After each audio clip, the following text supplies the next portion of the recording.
दिन बीते, हफ्ते बीते और महीना भी बीत गया। मुख्यमंत्री हरीश रावत को आज एक महीने से ज़्यादा का वक्त बीत गया है। किस तरह से देखते हैं विजय बहुगुणा पूर्व मुख्यमंत्री, इनके कार्यकाल को? सर ये बताइए कि किस तरह से देखते हैं, 30 दिन हो चुके हैं लगभग। देखिए, जिस तरह से क्रिकेट में टीम खेलती है, एक बैट्समैन आउट होता है तो दूसरा बैट्समैन आता है, वैसे राजनीति में होता है। और कांग्रेस की सरकार है, निरंतरता है, कंटिन्यूटी है, विचारधारा में कोई अंतर नहीं है, विकास की सोच में कोई अंतर नहीं है। और जो आपदा का जो पीरियड था वो मैंने झेला है, लेकिन आज अब पुनर्निर्माण का कार्य होना है, उसमें समय लगेगा। और नई सरकार जो है उनके नेतृत्व में, हरीश रावत जी के नेतृत्व में जो एजेंडा है कांग्रेस का और जो हमारा घोषणा पत्र उसको आगे ले जा रहे हैं, मेरी शुभकामनाएं हैं उनको। अच्छा प्रयास। उनका कहना है कि जो विकास की जो धारा है वो बहुत तेजी से एक महीने में बही है। अब देखो, इसलिए ऐसा है क्योंकि अब मौसम साफ हो रहा है। जाड़े में, ठंड में, बारिश में काम होता नहीं है। संसाधन तो सब हमारे समय में आ ही गए थे। वित्तीय स्वीकृतियाँ आ गई थी केंद्र सरकार की, एशियन डेवलपमेंट बैंक की, वर्ल्ड बैंक की, योजनाएं बन गई थी। तो अब हरीश रावत जी अनुभवी हैं, केंद्र में मंत्री रहे हैं, तो कार्य शुरू होंगे। और पुनर्निर्माण में लेकिन लोगों को समझना पड़ेगा उत्तराखंड के कि पुनर्निर्माण एक दिन का कार्यक्रम नहीं है।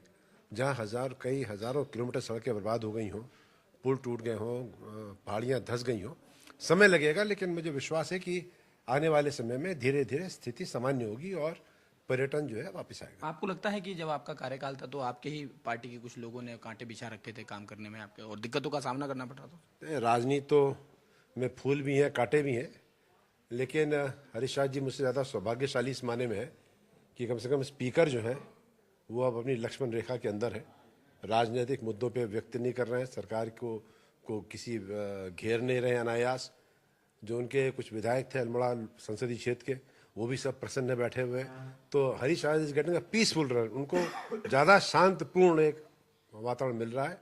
और मेरे ख्याल से कांग्रेस एकजुट होकर के अच्छा काम करेगी। आपको लगता है कि जिस तरह से 20-22 घंटे वो काम कर रहे हैं, ऐसा बताया जा रहा है, और क्या लोकसभा चुनाव में इससे कितनी सफलता मिलेगी, और क्या देखते हैं लोकसभा चुनाव? देखिए, लोकसभा चुनाव केंद्र पे हो रहा है और ये केंद्र की नीतियां और केंद्र के जो आज नेतृत्व है उस पर जनता अपना मताधिकार करेगी। यहाँ शिक्षा का स्तर बहुत अच्छा है।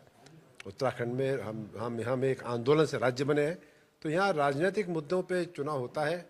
लोग पढ़े लिखे हैं और देखिए जनता का जो भी निर्णय होगा सामने आएगा। आखिरी सवाल है मेरा, आखिर कहीं चूक मानते हैं आपके नेतृत्व परिवर्तन उत्तराखंड में करना पड़ा, और आपके मन में क्या था, क्या उत्तराखंड के लिए करने का जो आप कर नहीं पाए, और कहाँ चूक रह गई? देखिए, हर चीज़ को करने का समय होता है और समय लगता है जी। जिस दिशा में हम चले, जिस दिशा में हमने कदम आगे बढ़ाए, वो सोच विकास की थी। स्वर्गीय बहुगुणा जी की वही सोच थी जी। और आज ये जो तहसीलें बनी हैं, जो स्कूलों पे ज़्यादा ध्यान गया है, शिक्षा पे गया है, तो निर्माण पे गया है। हमने जिस तरह के कर्मचारियों को उनके अधिकार दिए, हमने जो भूमिहीन थे उनको अधिकार दिए, मालिकाना हक, तो हमने जो घोषणाएं थी सरकार की करी हैं। और कांग्रेस की जो एक सोच थी उसको आगे बढ़ाया है। और हरीश रावत जी वही काम कर रहे हैं। मैंने कहा टीम खेल रही है, एक बैट्समैन जाता है, दूसरा आता है, दूसरा आता है, तीसरा आता है, लेकिन टीम जैसे टीम इंडिया मजबूत है वैसे कांग्रेस मजबूत है। बहुत कुछ कर सकते थे आप, ऐसा लगता है? जी नहीं, करने को तो आदमी का कोई अंत ही नहीं है। विकास का कभी अंत होता ही नहीं, ये तो एक निरंतर एक प्रक्रिया है। लेकिन सरकार कांग्रेस की बिल्कुल सही दिशा में काम कर रही है। बिल्कुल, ये पूर्व मुख्यमंत्री बहुगुणा थे, और साफ तौर पर कहना है कि जो कार्य हरीश रावत कर रहे हैं वो काफ़ी सराहनीय है। फिलहाल ये कहना है पूर्व मुख्यमंत्री विजय बहुगुणा का। कैमरामैन गोविंद सिंह के साथ किरण कांत शर्मा, P7 न्यूज़, देहरादून।